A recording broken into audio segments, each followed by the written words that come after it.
All right, let's dive into a classic fable called Kismat ka Kale, which basically means the game of fate. It's a fantastic story that plays with a really powerful idea. What if the person who looks like a complete fool is actually the wisest person in the entire kingdom? It's a good one, so let's get into it.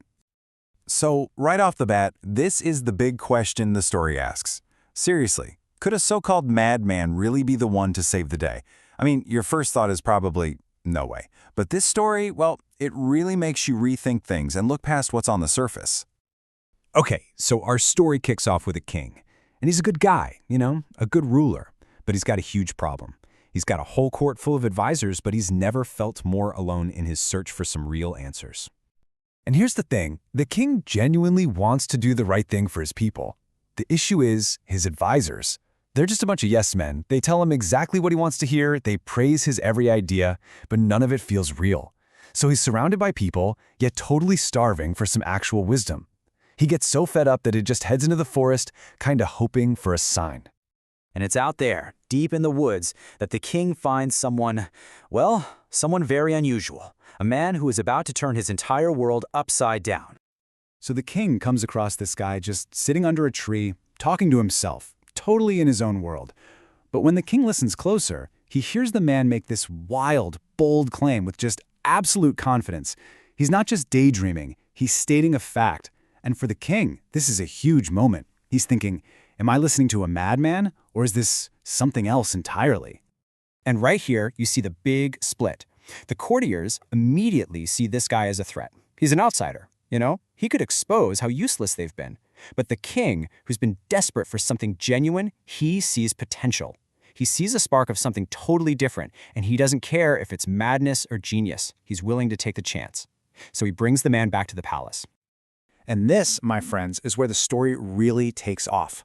The courtiers, they are not happy about this new guy. They start plotting to get rid of him. But, as we're about to see, fate has a very different idea. So, on the way back to the palace, the man suddenly just makes it run for it, darting off the main road. The guards, of course, catch him easily, but the chase means they all have to take a longer, different route back. To everyone else, this is just more proof that the guy is completely insane. But this little mad moment, it's about to change everything. Because when they finally get back to the palace, they find out an enemy army was hiding in ambush on the very road they were supposed to be on. That crazy escape attempt, it wasn't an escape, it was a rescue. From that second on, the king stops seeing a madman. He starts seeing a protector, someone who is literally guided by fate. Well, you can imagine, this just makes the courtiers even more jealous and desperate. So they come up with a new plan. They go up to the man, pretending to be his friends, and tell him about a very special court tradition. A tradition they just made up, of course, to get him into huge trouble. They feed him this total lie, playing on the fact that he trusts them. They say, hey, to really impress the king and kick off the court session, you have to walk right up to him and give him a good slap on the back of the neck. He'll love it.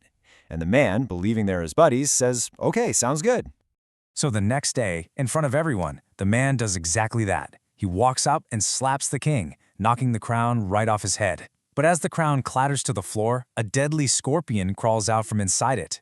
The slap, which was supposed to get him executed, had just saved the king's life again. The king is absolutely ecstatic and gives the man his very own palace. The courtiers cannot believe their luck. Their envy is just off the charts now. So they come up with one last, seemingly foolproof plan. They tell him, look, if you want an even bigger reward, we're talking half the kingdom, all you have to do is pull the king's throne out from under him right as he's about to sit down. And what do you know? The man does it again.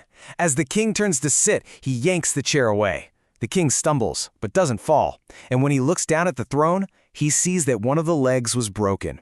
It would have completely collapsed, and he could have been seriously hurt. For the third time, a seemingly foolish act has saved the king. Okay, so by this point, the man isn't just a court favorite, he's a hero. The king even makes him a general in the army. The courtiers realize their little tricks are just making him look better, so they go for broke with their most dangerous plan yet, one that puts the entire kingdom on the line. Get this, They secretly get in touch with a neighboring king and convince him to declare war. Their plan is as simple as it is evil. Start a war so that their new general, the madman, will be sent to the front lines where he'll almost certainly be killed. It's straight-up treason, all born from pure jealousy. So the two armies face off in a clearing in the jungle. Our madman general calls for a one-on-one duel with the enemy king to settle things. But just as they're facing each other, a wild lion leaps out of the bushes and pounces on the enemy king. And this is where you see the man's true nature. He doesn't see an enemy, he just sees another human being in terrible danger. And without even thinking about it, he jumps in, fights off the lion, and saves the life of the very guy he was supposed to be fighting. The enemy king, completely stunned by this, immediately calls off the entire war. He declares that any man who would save his enemy's life on the battlefield is a man of honor, not someone you fight. And just like that, the war is over. An alliance is formed. The madman didn't just save his king this time, he saved the whole kingdom. So, after all those incredible, unbelievable twists and turns, what is this story really trying to teach us? What's the moral of the story here? Well, for one, it's pretty clear that the courtiers' jealousy just led to their own ruin. The story also shows us that someone's real worth isn't about fancy words or titles. It's about having a good, sincere heart. And it definitely suggests that fate, or maybe something bigger, has a strange way of protecting the innocent. In the end, the man's simple, honest nature was way more powerful than all the sneaky plans made against him. At the end of it all, one wise old courtier pretty much sums it up perfectly. He says to the others, "Stop fighting it. This man was given his honor by God, and nothing you do on earth can take that away from him." That's really the heart of the whole story. And that leaves us with this one big question to chew on. To the rest of the world, this man's actions look like total madness, but every single thing he did led to something good. It really makes you wonder, right? How often do we judge something just because we don't understand it? And maybe, just maybe, the greatest wisdom out there sometimes looks a whole lot like foolishness. Something to think about. Thanks for tuning in.